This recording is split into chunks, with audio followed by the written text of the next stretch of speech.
Mesdames et messieurs, bonjour, bonsoir. Je suis PF pour LTLT, Lakers tout le temps, la chaîne francophone des Lakers. Dans cette émission, je vais vous parler de 5 facteurs qui, pour moi, mettent l'équipe des Nuggets en danger.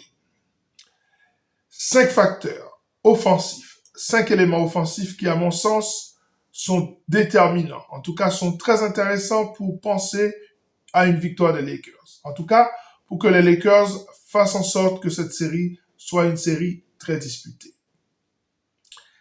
Et attention, parce que si LeBron James arrive à trouver une solution pour éliminer cette équipe des Nuggets, que tout le monde donne favori, super favori à l'Ouest, eh bien, il va falloir le considérer dans le débat du GOAT, hein, parce que il avait déjà détrôné l'équipe des Warriors, une équipe qui était imbattable. 72 victoires cette année-là. Et s'il bat Denver cette année-ci, eh bien, il va falloir quand même le considérer comme étant le meilleur joueur de toute l'histoire. Moi, je pense déjà qu'il est le meilleur joueur de toute l'histoire, mais vous avez besoin de preuves.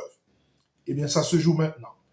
Nous allons analyser ces 5 facteurs qui peuvent permettre à cette équipe des Lakers de dominer l'équipe de Denver. Une équipe de Denver qui, pour moi, est moins forte que l'année passée. Alors que les Lakers sont meilleurs, en tout cas offensivement. C'est pas pour dire que la défense n'est pas importante, puisque je vais faire cette émission sur l'attaque, mais c'est parce qu'à un moment de la durée, vous avez besoin d'inscrire un panier. Et que dans tous les matchs qui ont opposé ces deux équipes, les matchs étaient serrés. Et donc les Denver Nuggets ont gagné dans le money time, avec une exécution qui montre une certaine maîtrise non seulement des joueurs, mais aussi du coach. Et donc, l'élément offensif est très important. Nous allons analyser tout ça. Lakers tout le temps, c'est tout de suite. Step 1, wake up early, gonna rise with the sun. Step 2, get some good, some food in you. Step 3, think real hard about what you wanna be. Step 4, everybody just do your thing. Wake up, today's gonna be a good day. Wake up, today's gonna be a good day.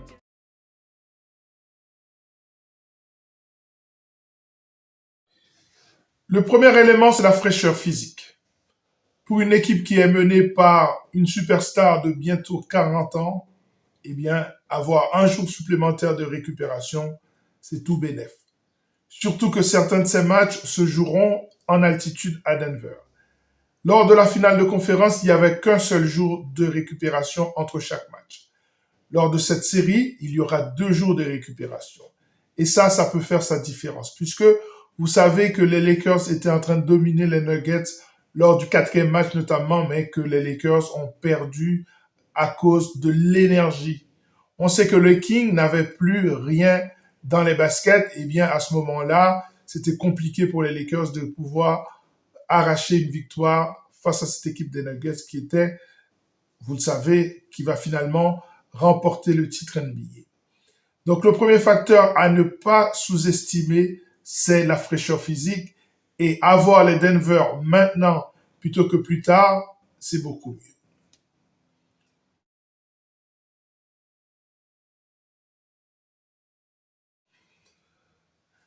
Le deuxième facteur, c'est la qualité de l'attaque des Lakers. L'année passée, c'est une équipe qui a pêché parce qu'elle n'était pas capable d'exécuter dans les moments difficiles. Cette année, cette équipe a une attaque qui, pour moi, est au niveau de l'élite de la NBA. 4e meilleure attaque depuis le break du All-Star. Et donc, c'est une équipe qui est capable d'inscrire des points. C'est une attaque qui fonctionne avec des joueurs qui sont capables de créer pour eux-mêmes ou pour les autres et des joueurs qui sont capables de marquer dans les 3 grands secteurs offensifs du jeu. C'est-à-dire dans la raquette, à 3 points, on va en parler, et aussi dans la zone du mid-range. Donc, c'est une attaque beaucoup plus mature. Il a fallu du temps au coach des Lakers pour établir une attaque digne de ce nom. Et bien là, c'est fait, c'est arrivé et c'est au bon moment.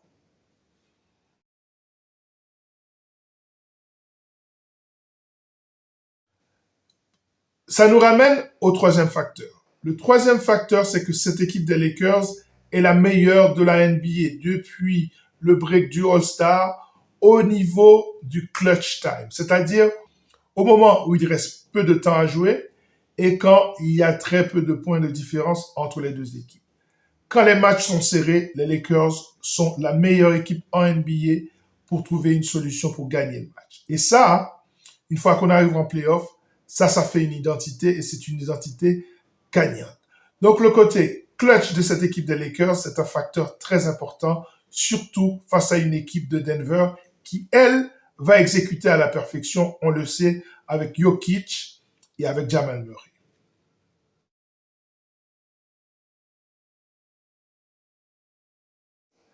Les Lakers, depuis le break du All-Star Game, est la deuxième meilleure équipe à 3 points de la NBA. 50,9% de réussite. Juste derrière, devinez qui? Les Nuggets de Denver, qui sont à 51%. Autrement dit, ce sont deux équipes au même niveau de réussite en ce qui a trait au tir à 3 points. Et en NBA et en playoff, c'est très important pour le spacing. Ça va permettre à LeBron de pouvoir opérer dans la raquette et que l'équipe de Denver ne sera pas en mesure de mettre un mur face à lui.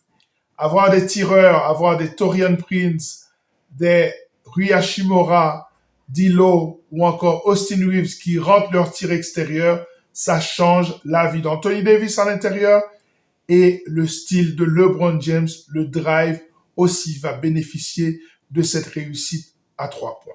C'est un facteur extrêmement important.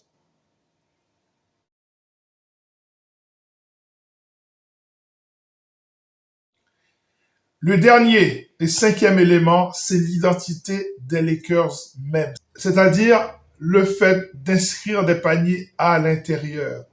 Vous savez qu'au moment des playoffs, c'est un facteur qui est très important. Pourquoi? Parce qu'au moment des playoffs, le jeu ralentit. Les attaques sont placées.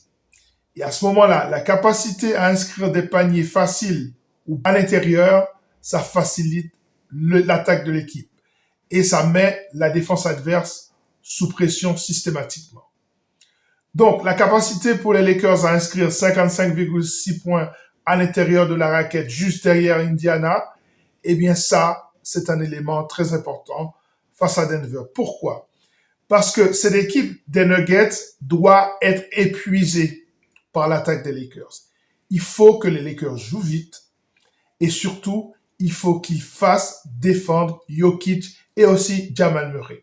Il y a aussi un joueur qui n'aime pas défendre dans cette équipe, bien que je pense qu'il ait le physique pour défendre, c'est Michael Porter Jr., mais il n'aime pas ça. Lui aussi, il va falloir l'épuiser. Quand vous avez une attaque qui est bien huilée, c'est beaucoup plus de pression pour la défense adverse. Donc, ce facteur-là est très important pour les Lakers.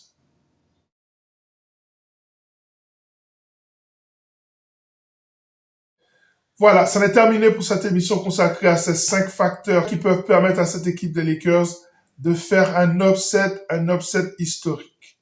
À très bientôt pour l'analyse du premier match des Lakers. À très bientôt.